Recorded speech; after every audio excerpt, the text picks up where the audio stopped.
Si vous voulez maximiser vos chances de réussite sur vos semis, vos jeunes semis de tout type de plantes, feuilles, mais également vos repiquages en pleine terre et vos semis de pleine terre, et protéger au maximum notamment vos laitues et tous vos légumes feuilles qui peuvent se faire attaquer facilement par les limaces, parce que c'est ceux-là que l'on va parler aujourd'hui, ainsi que les épinards par exemple, mais également tout ce qui est choux et navets.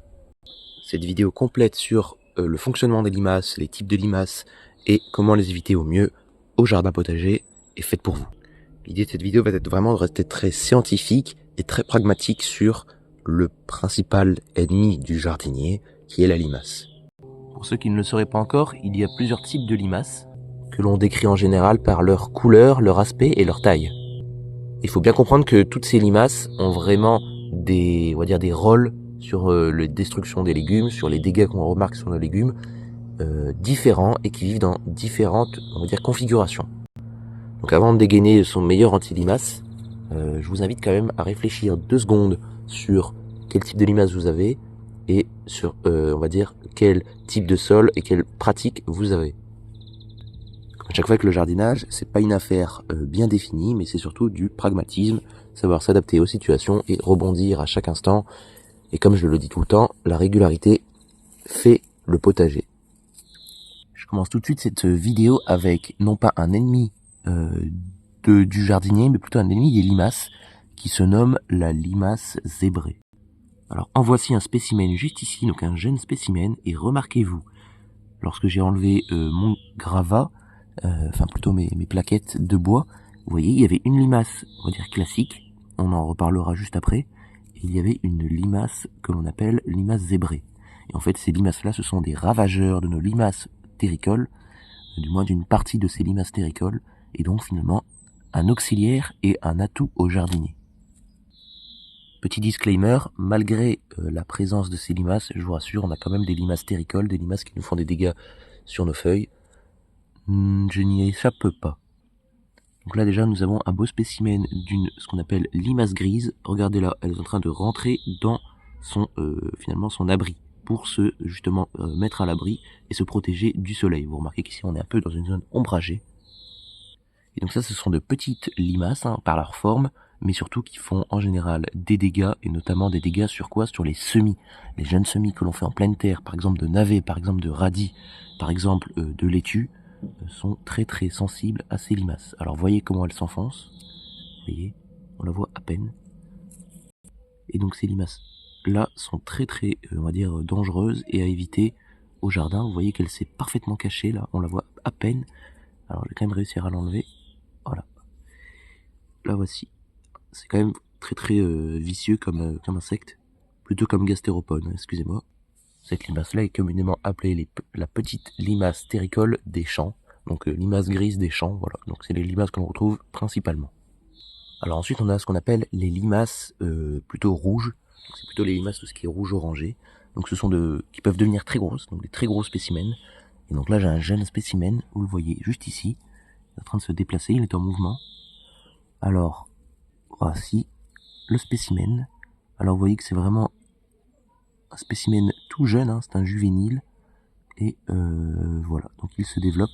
Et donc ces limaces-là, une fois qu'elles seront un peu plus grosses que ça, mais elles peuvent déjà faire des dégâts, vont plutôt s'attaquer aux grandes feuilles de nos plantes, donc plutôt les laitues directement déjà formées, mais également leurs racines. Donc tout ce qui est, vous savez, les navets déjà formés, les pommes de terre déjà formées, vous voyez des fois on retrouve des trous, des attaques de parasites, et vous voyez ce sont en général ces limaces-là qui font des dégâts, enfin les dégâts associés, voilà. Donc il faut faire attention à ces limaces également.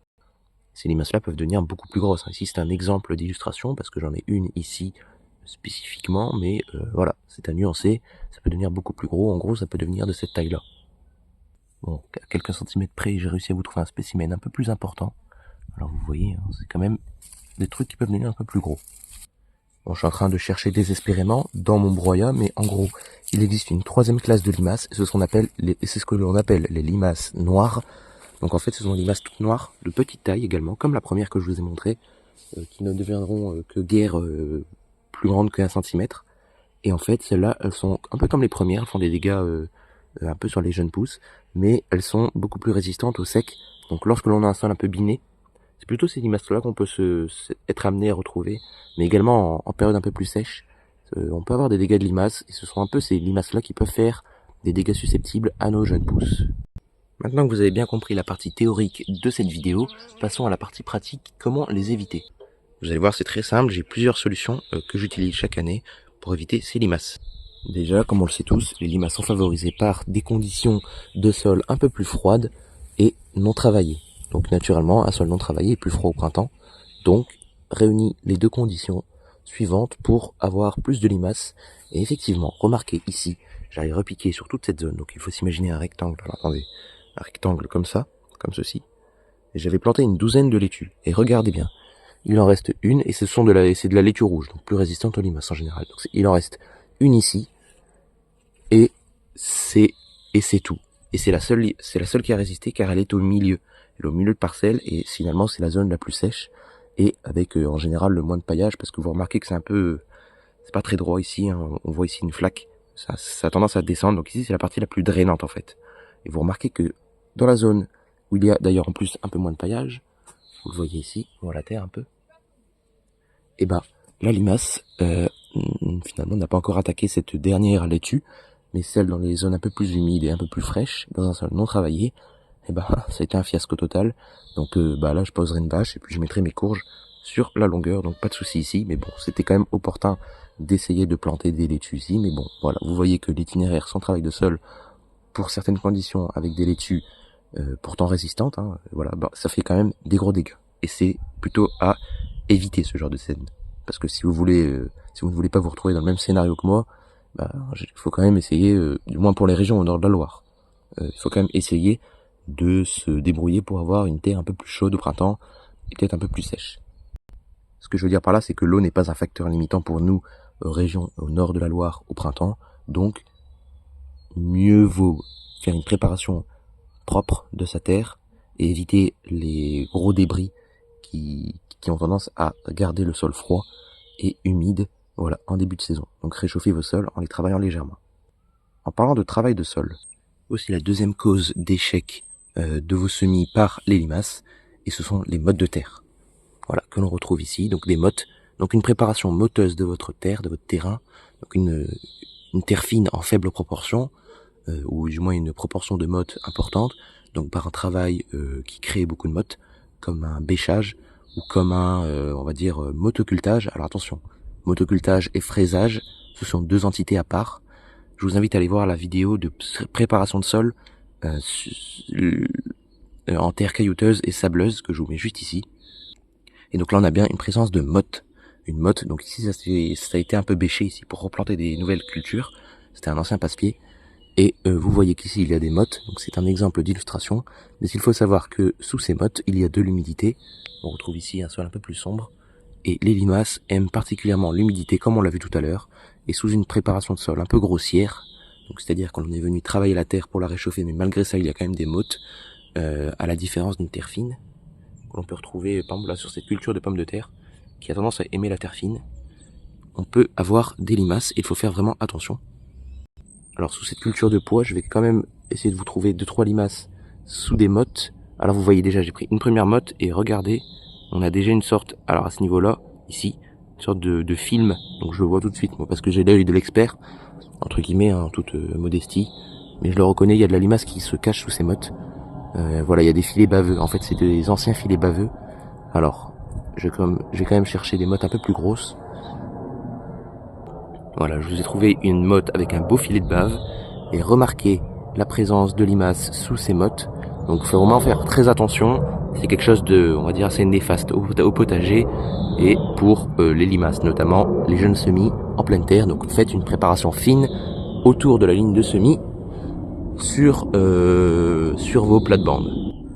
Et en parlant de plates-bandes, savez-vous que la plupart des limaces que vous avez dans votre jardin ne vient pas de votre jardin, mais des bordures de votre jardin. C'est-à-dire que là nous avons une zone engazonnée, un reste de zone engazonnée.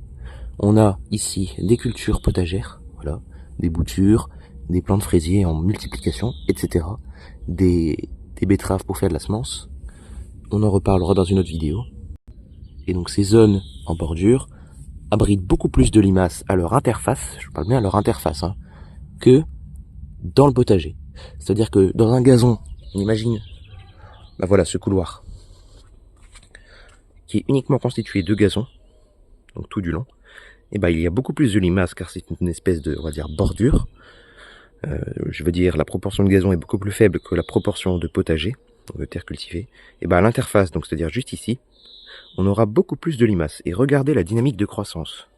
Regardez bien la dynamique de croissance au niveau des pois. On a beaucoup moins de pieds au bout. Regardez également la dynamique de croissance au niveau de mes semis de navets. Voilà. Au niveau de la bordure, vous voyez qu'on a beaucoup plus d'attaques. Voilà, on voit bien là les plantes sont beaucoup plus attaquées, beaucoup plus trouées que un peu plus dans la parcelle. Voilà. Alors, le défaut ici, je vous rassure, c'est du défaut de semis. C'est un défaut de densité avec des vieilles graines, donc c'est pas la faute de limaces, c'est la faute du jardinier. Même s'il y a quand même de la faute de limaces. Faut pas croire que tout est neutre. Et typiquement, le genre de zone à éviter absolument au jardin, c'est ça. C'est-à-dire que c'est le foutoir. Vous voyez qu'ici on a des hautes herbes, tout type de plantes, des bâches qui sont enterrées dans de l'eau, des flaques d'eau, des plantes ombragées et surtout des pots. Alors tout ça, ça fait des cachettes idéales pour nos amis les limaces, évidemment avec ironie. Donc je vais soulever un pot et vous allez voir, c'est extrêmement dangereux en fait de laisser une zone comme ça. Voilà, on retrouve des clopores, des vers de terre, c'est sympa. On retrouve également des limaces, donc à faire attention. Vous l'aurez compris, moi je me débrouille pour avoir des bordures toujours entretenues. Je vous invite à aller voir le YouTube Short que j'ai fait ici. C'est un boulot que je fais tous les 10 jours. Et pour avoir un jardin nickel comme ça, il n'y a pas le choix. Hein. C'est surtout par la prévention avec la découpe de toutes les bordures. Vous voyez qu'ici je suis passé hier au compost. J'ai fait tout le long ici, tout ici. Bon, évidemment là c'est une zone un peu de stockage donc je ne peux pas le faire. Et j'ai fait également tout le long. Ici, il faudrait que je le fasse. C'est la zone d'ailleurs que j'ai oublié, la seule zone. Mais j'ai fait également toute la bordure ici. On le voit bien, l'herbe a été coupée.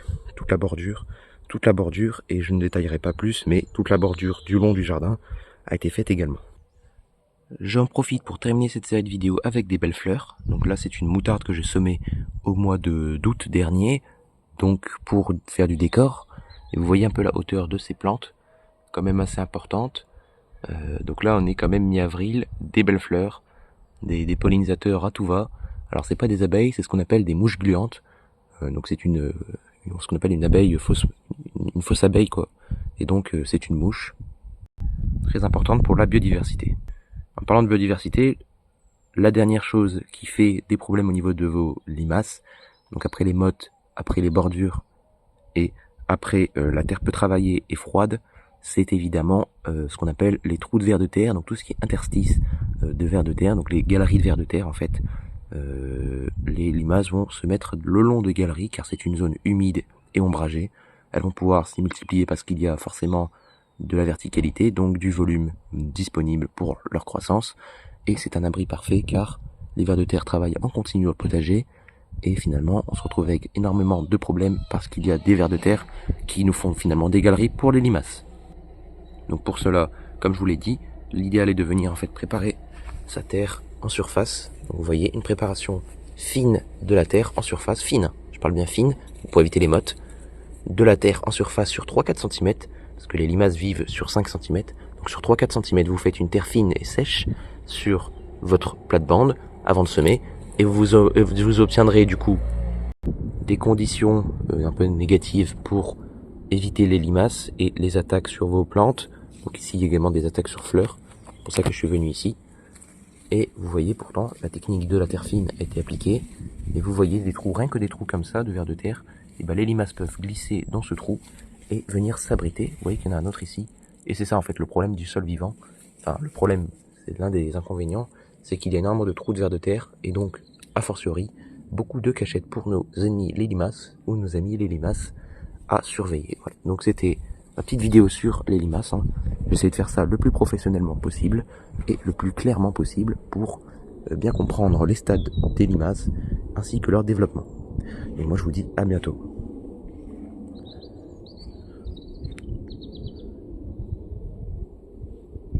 La mouche gluante.